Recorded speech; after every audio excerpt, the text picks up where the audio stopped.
महाराष्ट्र की राजनीति में एक बार फिर राष्ट्रवादी कांग्रेस पार्टी यानी एनसीपी को लेकर हलचल तेज हो गई है। एनसीपी के दोनों गुटों के बीच संभावित विलय की चर्चाओं ने राज्य की सियासत को गर्म कर दिया है। सूत्रों की बात करें तो देखिए, सूत्रों के मुताबिक भारतीय जनता पार्टी ने एनडीए में शामिल होने को लेकर एनसीपी के दोनों गुटों में सामने एक शर्त रख दी है। बीजेपी का कहना है कि पहले एनसीपी के दोनों गुटों को आपस में विलय कराना होगा, उसके बाद ही एनडीए में शामिल होने की प्रक्रिया आगे बढ़ सकती है। सूत्रों के अनुसार बीजेपी शरद पवार गुट यानी एनसीपी यानी कि शरद चंद्र पवार को अलग से एनडीए में शामिल करने के पक्ष में नहीं है। पार्टी का मानना है कि अगर एनसीपी के दोनों गड़े एक साथ आते हैं तो राजनीतिक स्थिति ज्यादा स्पष्ट होगी। हालांकि ये भी कहा जा सकता है कि एनसीपी का बीजेपी में विलय नहीं होगा, बल्कि दोनों गुटों के बीच संगठनात्मक एकता की बात हो सकती है। इस पूरे घटनाक्रम को आगामी परिसीमन बिल से जोड़कर देखा जा रहा है। सूत्रों की बात करें तो उनके मुताबिक इस बिल को पास कराने के लिए एनसीपी शरद पवार गुट के सांसदों का समर्थन महत्वपूर्ण माना जा रहा है। इस गुट के पास आपको बताएं कि लोकसभा और राज्यसभा मिलकर 9 सांसद हैं। बीजेपी के लिए इन सांसदों का समर्थन राजनीतिक रूप से अहम माना जा रहा है, जिसके चलते एनसीपी के दोनों गुटों के बीच समझौते की कोशिशों की चर्चा तेज हो गई है।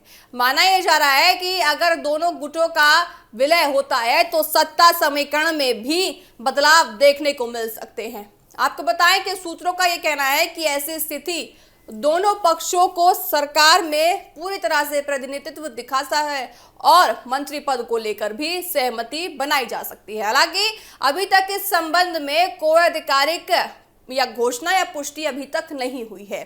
साथ ही आपको बताएं कि एनसीपी के दोनों गुटों के बीच बढ़ती नजदीकियों की खबर के बीच शरद पवार और महाराष्ट्र के नेताओं की पूरी तरह से मुलाकात जो हो रही है, एक चर्चा का विषय अब राजनीति में बन गई है। हाल ही में शरद पवार और एकनाथ शिंदे की मुलाकात के बाद कई तरह की अटकलें लगाई गई। वहीं आपको बताएं कि एनसीपी नेता सुनेंद्र पवार को लेकर भी ये कहा जा रहा है कि वह एनसीपी यानी कि शरद पवार गुट के एनडीए के करीब आने की संभावनाओं को लेकर असहमत है। इस मामले पर शिवसेना यानी यूबीटी के राज्यसभा सांसद संजय राउत ने भी अपनी प्रतिक्रिया दे दी है। उन्होंने कहा है कि एनसीपी के दोनों गुट के विलय की चर्चा पिछले 2 सालों से चल रही है। हालांकि उन्होंने ये भी कहा है कि सुप्रिया सूले और जयंत पटेल जैसे नेताओं ने पहले इन खबरों से इनकार किया था। संजय राउत ने कहा कि उन्हें दोनों नेताओं पर भरोसा है और वह आगे की स्थिति का इंतजार करेंगे। वहीं एनसीपी की बात करें तो देखिए, शरद पवार गुट के प्रमुख शरद पवार ने किसानों के मुद्दों पर भी सरकार को घेर लिया है। बारामती में उन्होंने किसानों की कर्ज माफी को लेकर कहा है कि सरकार ने नई सीमा समय तय कर दी है, अब इस पूरे फैसले का इंतजार किया जाएगा। उन्होंने ये कहा कि किसानों को कर्ज से राहत दिलाना उनकी प्राथमिकता है और शरद पवार ने कहा कि अगर राज्य सरकार किसानों की कर्ज माफी का वादा पूरी तरह तो उन्हें कोई भी आपत्ति नहीं होगी, लेकिन अगर सरकार अपने वादों से पीछे हटती है तो किसानों के समर्थन में राज्यव्यापी आंदोलन भी किया जाएगा। बड़ी बात आपको बता रहे हैं। हालांकि एनसीपी में संभावित राजनीतिक बदलाव को लेकर उन्होंने कहा है कि फिलहाल इस विषय पर चर्चा करने का सही समय नहीं है। महाराष्ट्र की राजनीति में एनसीपी का भविष्य आने वाले दिनों में बड़ा मुद्दा बन सकता है।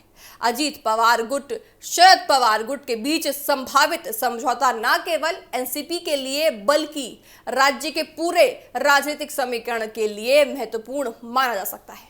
अब देखिए, नजर इस बात पर होगी कि दोनों गुटों के बीच बातचीत किस दिशा में आगे बढ़ती है और बीजेपी की शर्तों पर क्या फैसला लिया जाता है।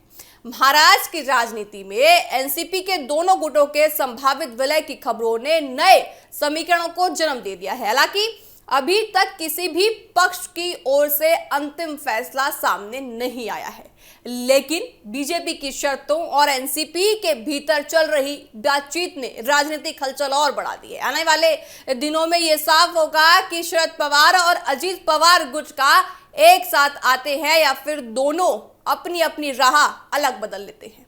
फिलहाल सभी की नजर एनसीपी के अगले कदम पर होगी और बीजेपी के साथ संभावित समझौते पर टिकी है। अगर दोनों गुटों के बीच सहमति बनती है तो महाराष्ट्र की सत्ता और विपक्ष की राजनीति में बड़ा बदलाव देखने को मिल सकता है।